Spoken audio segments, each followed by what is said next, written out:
The tracks in Mario Kart World are actually quite good, and today I decided to rank them all from the worst to the best based on how fun and original they are. I played them all using the Versus mode to have a chance at experiencing 3 consecutive laps on each of them. Let's go! Desert Hills is kind of a boring track to me. It's your typical basic desert track, with nothing special added to it. There's very few obstacles to dodge, and most of the track is just about driving in a circle. There's a lot of opportunities for shortcuts if you get a mushroom, but if not, you're just stuck driving through those sharp turns. I do have to say that seeing the Toko enemies from Super Mario Land wasn't on my bingo card, but I'm really happy to see them. They're sadly the only positive thing about this track for me. The first track you can experience in the Mushroom Cup is none other than Mario Bros. Circuit, and as it's the first official track, they decided to make it quite simple. You start off on a standard racetrack before you reach a bridge leading to a dirt road path that will loop back into the official circuit. I actually enjoy this mix of asphalt and sand as it makes the circuit a bit more lively, but I have to admit that this track lacks something distinct and unique. It's called Mario Bros. Circuit, but it could have been named Circuit, and the result would be the same. Of all the snow-themed tracks, they really had to bring back DK Pass? Really? From what I remember, this one was pretty vanilla and didn't feature anything special. After replaying it in Mario Kart World, I can safely say I remembered it correctly. It's meh. There's not that many opportunities for crazy tricks, and the shortcuts are very few, but I do have to admit that I like the ability to wall trick on this post here. I don't know if this was an intended route or if it just works, but it's kinda cool. The rest of the track though, not so cool. Wario Shipyard on the 3DS was a track meant to show you the new underwater mechanics. This meant that more than half the track was underwater, and I kinda liked it back then. As you might know, Mario Kart World no longer allows for underwater driving. Instead, your kart will turn into a speedboat and you'll float. This means that the track is barely recognizable. All I see now is half the track, you know, the part above the water. And this is the worst part. I think it's finally time to say it out loud. I don't like the water driving mechanics in Mario Kart World. There, I said it. It felt so good. The boat just doesn't drive like I want it to. I always slide too much and I'm just bad at it. Obviously, because I dislike water driving, well, a racetrack that's entirely based around this mechanic is definitely one that I don't like. Maybe I just have to get good though. Do you like mountains? Yeah, kinda? Do you like trains? Of course you do! Well, rejoice, because Whistletop Summit is exactly that. This racetrack features a railway line that moves through it all, so you can choose if you're gonna use the road or if you're going to grind on rails for most of it. It really shows what the new grinding mechanics are. It's kinda cool to teach you the basics, but it's not that special by any means. I mean, it's your typical Mushroom Cup track. You know, easy and simple.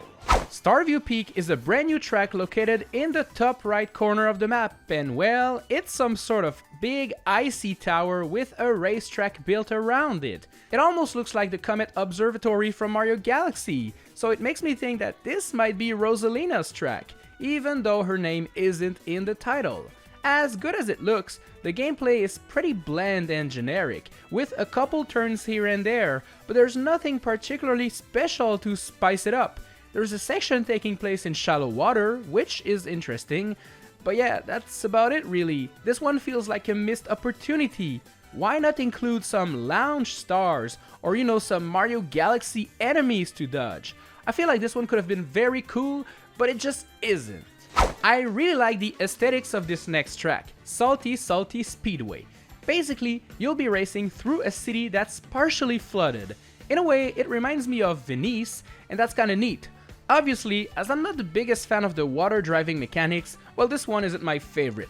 But thankfully, the track also gives us standard paths where we can drive, drift, and even wall grind. It's the best of both worlds, I would say. Yeah, it's a good one. Next up is Koopa Troopa Beach. And this is one, if not the most simplest track in the game. It is a simple circle, and you gotta drive around it 5 times. Yup, it's this game's baby park in a way. but for some reason, this one just works. There's a bunch of little jumps to get some speed on, and the grass in each corner gives us some opportunities to use a mushroom to cut through it. It's also one of the only racetracks where I managed to outlap some opponents.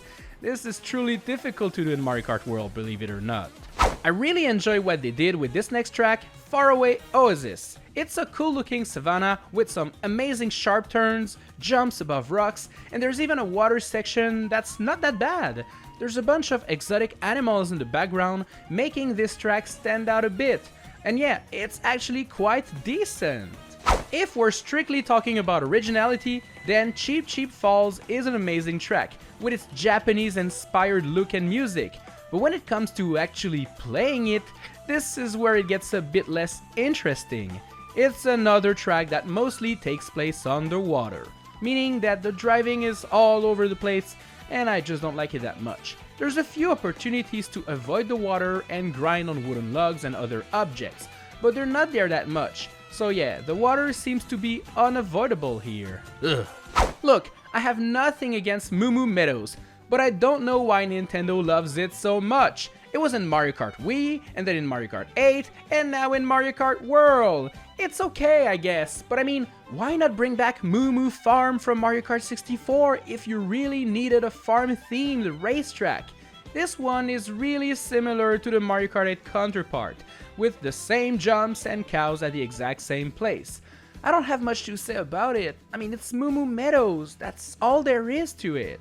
Here's another classic, Guy Bazaar. I always found this track to be quite enjoyable, featuring multiple paths to choose from and having many opportunities for shortcuts. And I have to say that the Mario Kart World version is even better. With the new rail grinding mechanics, you can do some crazy stunts on this track, and can pretty much spend the entire time away from the track, just grinding and wall jumping on everything. This one is fantastic, it's a good one.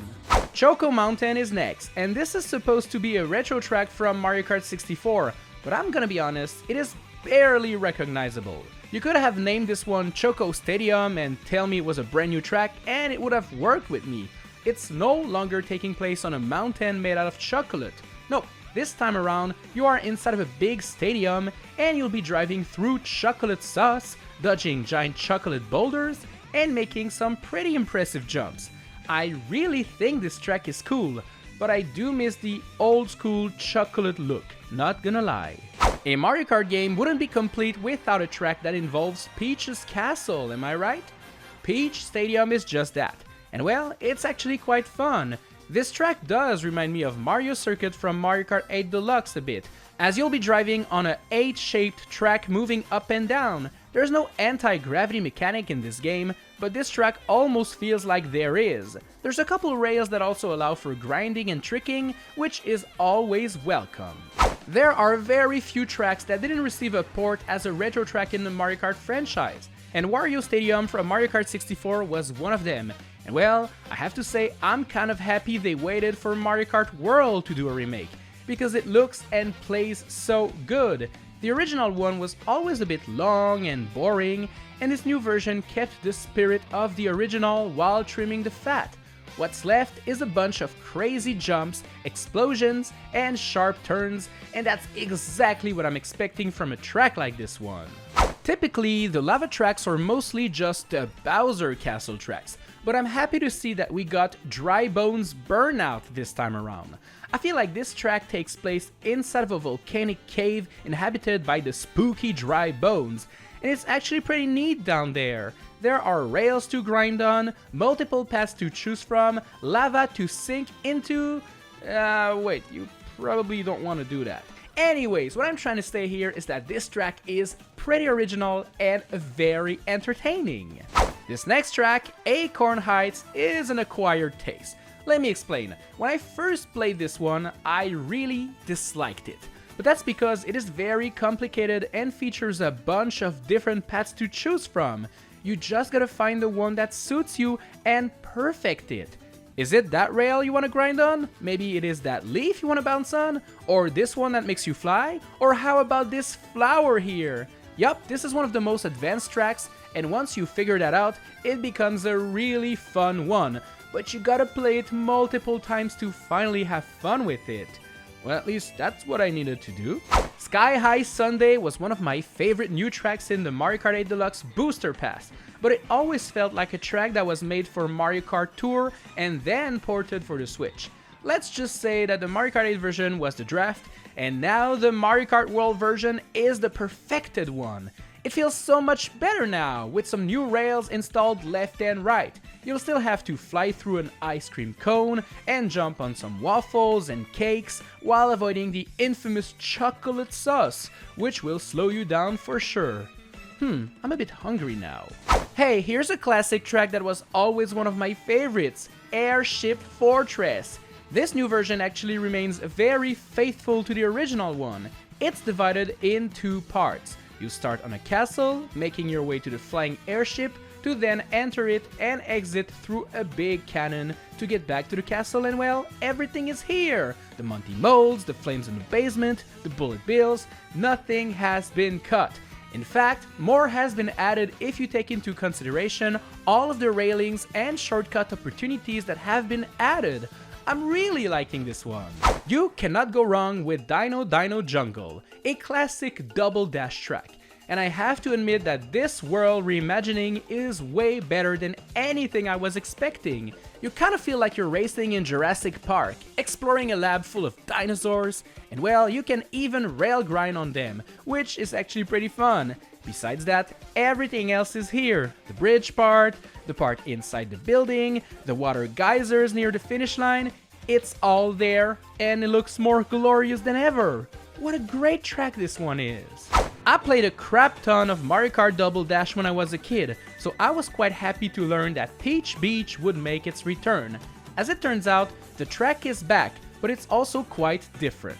Now you'll only spend one turn in the classic beach layout, because the second and third lap will take place in a brand new section where you go up in Peach's Resort, and you'll see all of the little houses, shops, and buildings in this new village. I'm super happy to report that this retro track feels like a brand new one, and a really dang good one too. It features multiple paths, shortcut opportunities, rails to grind on, a section in the air, and a section on the water. It really has it all. What a great track. There are some really good new additions to the Mario Kart track roster, and Dandelion Depths is definitely one of them. This pretty track starts off on the surface where you'll race on the track and grind on the wall, but soon you'll enter the most beautiful cave ever. I mean, look at it, the colors, the details, everything is so pretty. And even if it's full of water, I don't really notice the bad driving, as I'm in shock seeing just how gorgeous everything is. This is a great track for sure. I actually quite enjoy Crown City in the free roam mode, as they really made the city feel real and alive. You do feel like those Toads, Yoshis, and Shy Guys are living a busy life, getting in their cars, their buses, getting stuck in traffic, going to work in those huge buildings. The atmosphere is pristine. And well, to be honest, the racetrack is also quite good. As I'm driving through the streets and the alleyways, I cannot help but smile at the sheer beauty of it all. Eventually, we drive through the main street, and it leads inside of a tunnel that brings us to the top of the buildings. And well, being above the city just makes it much more interesting. Going back down is actually quite fun, not gonna lie. This track is brilliant. The SNES Mario Circuit tracks are quite iconic, but they are also very simple. The thing is, Mario Kart World had the big brain idea of combining them all into one big track. Yup, this new track features a mix of Mario Circuit 1, 2, and 3, and well, it makes for quite the track. It's still very simple, don't get me wrong, but it's the good kind of simple. The one that works and turns out to be super fun. I kinda wish we would do 2 complete laps of this iconic track, because it's way too short in my opinion, but hey, what a good mix it is. There is something really interesting about the Great Block Runes, a brand new track. In order to reach this track in free roam, you have to drive up a giant water geyser into the sky, and this is where you'll see this beautiful track. Look at it, it's runes floating in midair! This feels like something straight out of a Legend of Zelda game. What I really enjoy about it is how versatile it is. You can drive normally, but you can also wall grind to reach new places and even bounce on clouds. There are multiple paths to choose from, and I think this is yet another thing that makes this track stand out from the rest. Whoever came up with this one, congrats, it's amazing. It seems that 2025 is the year of Donkey Kong, with DK getting a redesign, a new 3D game called Bonanza right around the corner looking hella good, and now a really cool looking track in Mario Kart World. DK Spaceport is my next pick, and this one is very nostalgic, because basically it's the classic arcade Donkey Kong, but as a racetrack. You'll start at the bottom and will have to make your way up by avoiding the barrels that are thrown by a robotic Donkey Kong at the top of it all. Each level has its own challenges and gimmicks, with one having bouncy pads, one having rails to grind on, another one featuring walls to perfect your wall jumping mechanics, and all of this to get to the final level where you must avoid the barrels that are thrown directly at you by this evil robot monkey. Just amazing! I am a fan of the Haunted House tracks in Mario Kart's history, and well, I'm happy to report that they did an amazing job with this game as well. Welcome to Boo Cinema, a scary looking theater you'll explore. But here's the coolest thing, you won't just watch a scary movie here, you'll take part in it. Yup, we enter the movie screen and drive on the film strip itself, which is just insane! Who's coming up with these crazy ideas? Give them raises, it's amazing! A Mario Kart game must have its own version of Bowser's Castle, everyone knows that. And well, I am super happy to report that Bowser's Castle in Mario Kart World is insanely good. It features everything I expect from a Bowser Castle track. Crazy sharp turns, lava all over the place, a giant Bowser statue somewhere along the track, and this one exceeds all of my expectations by featuring flaming boulders falling from the sky, a part where you fly up a volcano to land in a spooky cave, and much more. There's also rails to grind on and shortcuts to take, making it one of the best tracks ever. Next up is a fan favorite, Toad's Factory. Yup, I remember everybody was sad about this one not being included in the Mario Kart 8 Booster Course Pass. And for good reason, it's iconic. Well, rejoice everybody, because Toad Factory is back and looks and plays better than ever. Everything is here, the conveyor belts, the factory, the jumps in the mud near the end, but with the new grinding mechanics, everything is just improved now. You can reach new areas never seen before up above the track, and those new paths are actually quite cool and worth the risk you take while trying to go for them. Excellent track, a masterpiece. The final unlockable track that wasn't revealed in any of the presentations, but was very expected, is none other than Rainbow Road. Of course, the final track of the final cup had to be this iconic racetrack taking place in the sky. And boy did they cook with that one. Rainbow Road in Mario Kart World is phenomenal. It's divided into 4 different parts, and each of them seems to take inspiration from previous Rainbow Roads in previous games. There are moments where you feel like you're playing the classic SNES or GameCube version of Rainbow Road, but then there's water appearing, reminding you you're playing the latest game. This section here on a spaceship really reminds me of the Mario Kart 8 version of it. The final part of this track will feature a train in the background that has a bunch of passengers from other tracks, such as that DK robot from DK Spaceport and one of the dinosaurs from Dino Jungle. You really feel like this is the final track, the final boss you have to conquer to really beat the game, and I love it! It is my favorite track, that's for sure. Well, there you go. What do you think of my list? Do you agree? Disagree? Let me know in the comment section down below, and check out these videos if you want more content. They are kinda cool. Alright guys, bye!